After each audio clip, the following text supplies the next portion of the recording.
Hello and welcome to another episode of 31 and 31. I'm John from Just Another Horror Podcast, and for episode 19 we're doing The Driller Killer.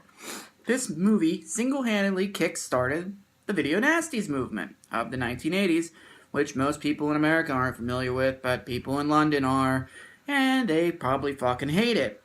We'll not get into that right now. You want to go see something about that? Go check out Lampy Man's videos.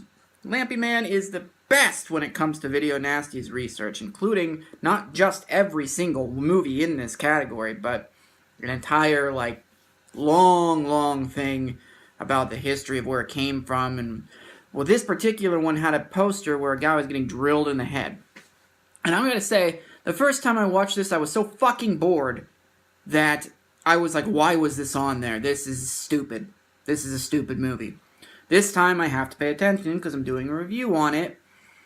And yeah, I agree, it's really fucking stupid. But also, yeah, I can see why they wanted to put this on there because, fuck, man. This movie's gross. It's really gross. Here we are again in slummy, shitty New York, where we have Abel Ferrara, who's doing a vanity project? I guess. And, okay, so the movie starts out like this. He's in church, he runs into a guy that looks just like Galileo, freaks the fuck out because the guy grabs his hand, and then we find out that this guy does not have much respect for bums. He hates bums, like, he really hates bums. He's a painter, he lives in a house, or an apartment, with two women. One who's, got the brain of a 12-year-old, and the other one who clearly does not want to be there. It's kind of like some sort of weird-ass family. Don't believe me about the girl who has the brain of, like, a 12-year-old? Well, here, watch this.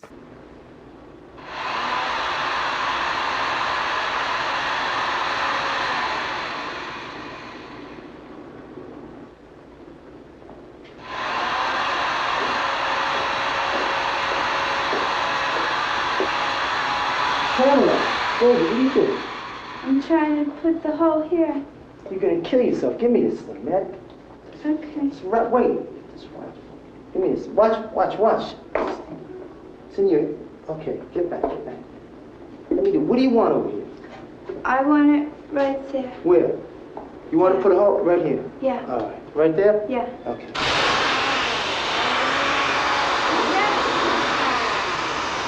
I think I want it over there. Over here? On the right side. On this side. All right.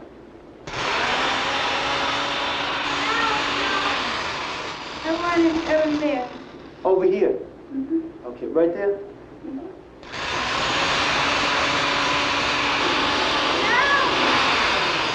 What do you want? I think I want it up there. You want it up there? Over here? To the center. All right. You sure? Uh-huh.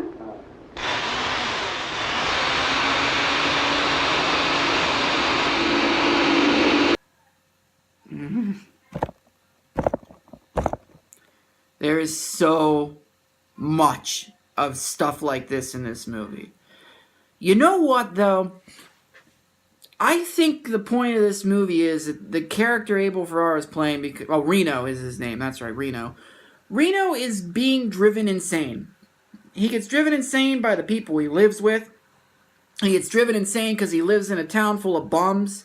He gets driven insane because he has no money and he has to pay rent for a house that he, quote, or an apartment that he, quote, says has one light bulb and a refrigerator. So he's not very happy. And he's a painter who's painting a buffalo. And he has to put up with this dickhead art guy who basically decides whether or not your art's worth anything.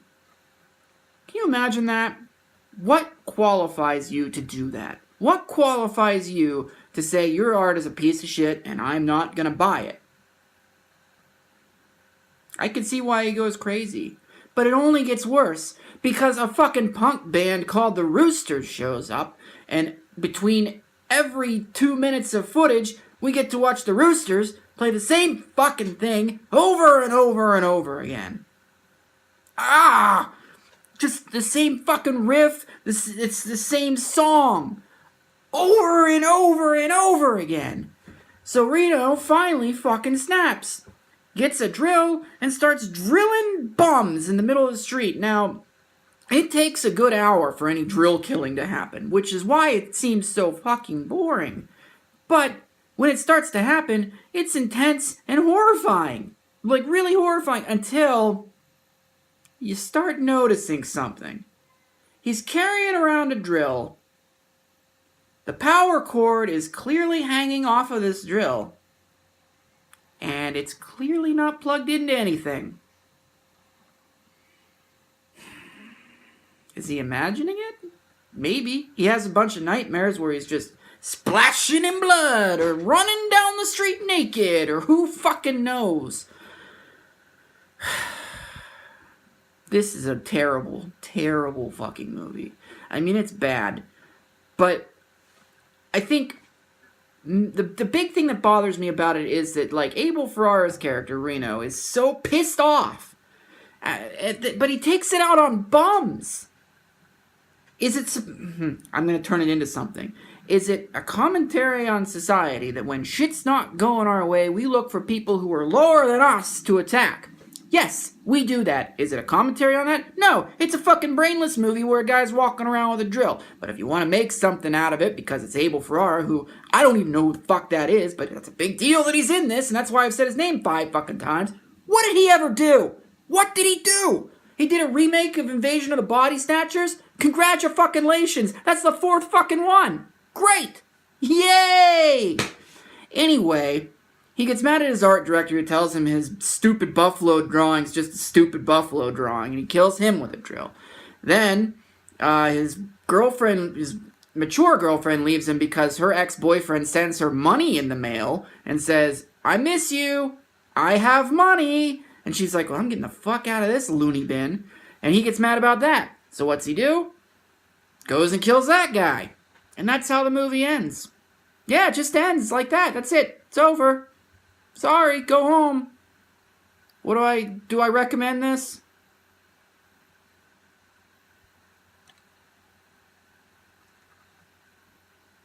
You really gonna ask me that? No. No, I don't recommend this.